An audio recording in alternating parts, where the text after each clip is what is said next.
आज विजयादशमीच्या जुन्या रूढी परंपरेनुसार साजरा होत आहे दसरा उत्सव.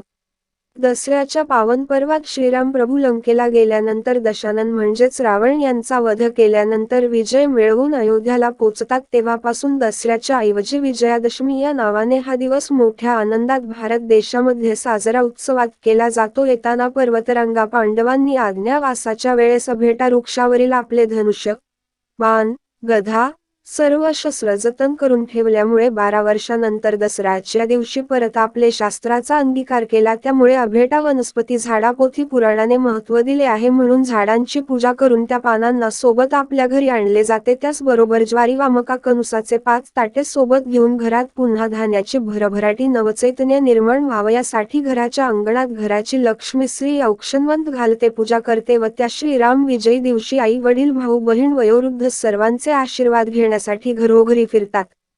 या दिवसाला अनन्यसाधारण महत्त्व आहे. त्याच पद्धतीने सर्व धर्म समभावाने हा सण साजरा केला जातो. दिव्य महाराष्ट्र न्यूज करिता मधुकर भोईमुक्ताईनगर.